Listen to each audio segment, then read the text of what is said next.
Hello students, അപ്പോൾ നമ്മൾ ഇന്ന് നോക്കാൻ പോകുന്ന ഇക്വിലിബ്രിയത്തിൻ്റെ ഒരു ഗ്രാഫ് എങ്ങനെയാണ് വരുന്നത്. നമ്മൾ ഇക്വിലിബ്രിയത്തിനെ കുറിച്ച് പഠിച്ചു, മാർക്കറ്റിൽ ഇക്വിലിബ്രിയം എങ്ങനെ വരുന്നതെന്ന് പഠിച്ചു. അപ്പം ഇക്വിലിബ്രിയത്തെ നമ്മൾ ഗ്രാഫിക്കലി എക്സ്പ്രസ് ചെയ്യുവാണെങ്കിൽ അതെങ്ങനെ വരും എന്നാണ് നമ്മൾ നോക്കുന്നത്. അപ്പോൾ ഇവിടെ D and S, you can see demand supply കർവാണിത്.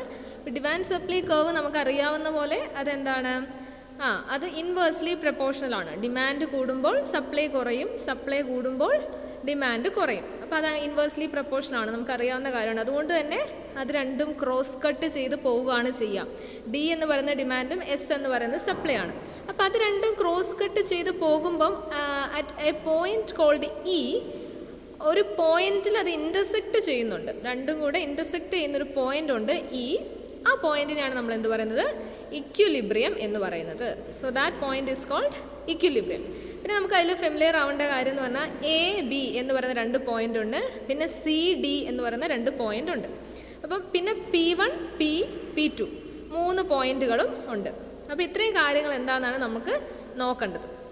അപ്പോൾ നിങ്ങൾ ഗ്രാഫ് നോക്കുക. ഗ്രാഫിൽ OP എന്ന് പറയുന്ന ഒരു പോയിന്റ് ഉണ്ട് അല്ലേ. OP വൈ ആക്സിസിൽ നമ്മൾ OP എന്ന് പറയുന്നത് മെഷർ ചെയ്യുന്ന എന്താണ്, ഇക്വിലിബ്രിയം ആണ് അല്ലേ. OP എന്ന് പറയുന്നത് ഇക്വിലിബ്രിയം ആണ്. Because E is the equilibrium point at which demand and supply intersect each other.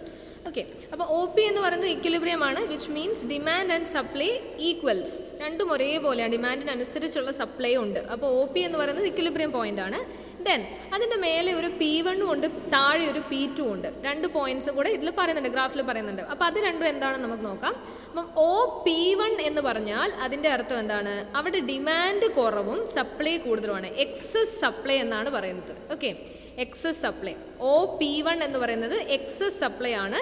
അവിടെ ഡിമാൻഡ് കുറവും സപ്ലൈ കൂടുതലുമാണ്. എന്തിൻ്റെയാണ്, ഫോറിൻ കറൻസിയുടെ ഡിമാൻഡ് കുറവും സപ്ലൈ കൂടുതലുമാണ്. ഓക്കെ, അപ്പോൾ അതിൽ നമുക്ക് എന്താ പറയേണ്ടത്, ബി എന്ന് പറയുന്നത് സപ്ലൈ ആയിരിക്കും, എ എന്ന് പറയുന്നത് ഡിമാൻഡ് ആയിരിക്കും. On the other hand when we are seeing about OP2 എന്ന് പറയുന്നത് നമ്മൾ നോക്കുകയാണെങ്കിൽ അവിടെ എന്താണ്, എക്സസ് ഡിമാൻഡ് ആണ്, which means foreign currency has more demand than it's supply. Supply കുറവും ഡിമാൻഡ് കൂടുതലുമാണ്.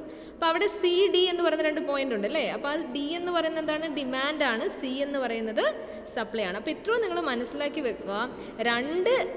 രണ്ട് factors, market factors operating in a foreign exchange market are demand and supply, and they will intersect at a certain point called E, which can be denoted by equilibrium, and this equilibrium will have equal demand and equal supply. Supply will be equal to demand.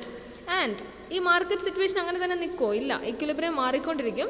And when equilibrium changes, maybe demand increase and supply decrease, or demand decrease and supply increase. എങ്ങനെ വേണേലും ആകാം. അപ്പോൾ ആ രണ്ട് സിറ്റുവേഷനും കൂടിയാണ് നമ്മൾ ആ ഗ്രാഫിൽ പറഞ്ഞത്.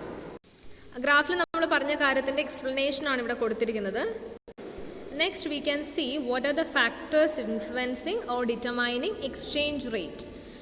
എക്സ്ചേഞ്ച് റേറ്റിനെ എഫക്റ്റ് ചെയ്യുന്ന ഫാക്ടേഴ്സ് ഏതൊക്കെയാണ്. First one, relative inflation rate. അപ്പോൾ ഇൻഫ്ലേഷൻ റേറ്റ് എന്ന് പറഞ്ഞാൽ എന്താണ്, ഇൻക്രീസിങ് റേറ്റിനാണ് നമ്മൾ ഇൻഫ്ലേഷൻ റേറ്റ് എന്ന് പറയുന്നത്. സോ റിലേറ്റീവ് ഇൻഫ്ലേഷൻ റേറ്റ് എങ്ങനെ ബാധിക്കുന്നു എന്ന് നോക്കാം. Change in relative inflation rate can effect changes. Inflation റേറ്റിലുള്ള വ്യത്യാസങ്ങൾ, അതായത് രണ്ട് കറൻസികളിൽ വരാൻ സാധ്യതയുള്ള ഇൻഫ്ലേഷൻ, അതിനെയാണ് നമ്മൾ റിലേറ്റീവ് എന്ന് പറയുന്നത്. ഓക്കെ, രണ്ട് കറൻസി നമ്മൾ കമ്പയർ ചെയ്യുമ്പോഴാണ് അത് നമ്മൾ റിലേറ്റീവ് എന്ന് പറയുന്നത്. അതിലുണ്ടാവുന്ന വ്യത്യാസം നമ്മുടെ ഇൻ്റർനാഷണൽ ട്രേഡിനെ ബാധിക്കുന്നുണ്ട്. എങ്ങനെ ബാധിക്കും, ഡിമാൻഡ് ആൻഡ് സപ്ലൈ, കറൻസിൻ്റെ ഡിമാൻഡ് ആൻഡ് സപ്ലൈനെയാണ് അത് എഫക്റ്റ് ചെയ്യുക. And suppose inflation rate in India suddenly increases substantially while British inflation remained the same. അങ്ങനെയാണെങ്കിൽ അത് എന്ത് ചെയ്യാം, assume both British and Indian firms sell goods that can serve as a substitute for each other. അങ്ങനെ sudden ആയിട്ട് ഒരു sudden difference വരെ, change വരികയാണെങ്കിൽ cause an increase in demand for British goods in India. അപ്പം എന്താണ് പറഞ്ഞത്, inflation, relative inflation എന്ന് പറയുമ്പോൾ നമ്മളൊരു എക്സാമ്പിൾ പറയുകയാണ്, ഇന്ത്യയിൽ ഇൻഫ്ലേഷൻ വന്നു, ഇന്ത്യൻ റുപ്പീസിന് ഇൻഫ്ലേഷൻ വന്നു, at the same time British currency remain the same. അങ്ങനത്തെ ഒരു സിറ്റുവേഷൻ വരികയാണെങ്കിൽ എന്ത് സംഭവിക്കുന്ന പറയുന്നത്, ബ്രിട്ടീഷ് ഗുഡ്സിന് ഇന്ത്യയിൽ വില കൂടും. This cos an increase in demand in India for British pounds. കാരണം എന്താണ്, ഈ ഇന്ത്യയിലെ റുപ്പീസ് ഇൻഫ്ലേറ്റഡ് ആയി, അതേപോലെ ബ്രിട്ടീഷ് പൗണ്ടിന് ഡിഫറൻസ് ഒന്നുമില്ല, പക്ഷേ അതുകൊണ്ട് തന്നെ എന്താണ് ഇവിടെ ബ്രിട്ടീഷ് പൗണ്ടിന് വില കൂടും. ദാറ്റ് മീൻസ് ബ്രിട്ടീഷ് ഗുഡ്സിന് ഇന്ത്യയിൽ വില കൂടും. And the jump in inflation rate in India should reduce the British desire for Indian goods.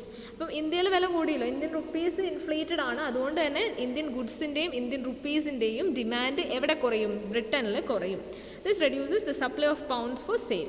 അപ്പോൾ അതെന്ത് ചെയ്യുക? ഇങ്ങോട്ടുള്ള ഫോറിൻ എക്സ്ചേഞ്ച്, പൗണ്ടിൻ്റെ ഫോറിൻ എക്സ്ചേഞ്ച് കുറയും, സപ്ലൈ കുറയും. ഡിമാൻഡ്, സപ്ലൈ കുറയുമ്പോൾ എന്താണ്? ഡിമാൻഡ് കൂടും. അപ്പോൾ എന്താണ്? നമുക്ക് നഷ്ടമാണത്. BOP ഡെഫിസിറ്റ് ആണ് വരിക. Okay, so we can see how it is graphically illustrated.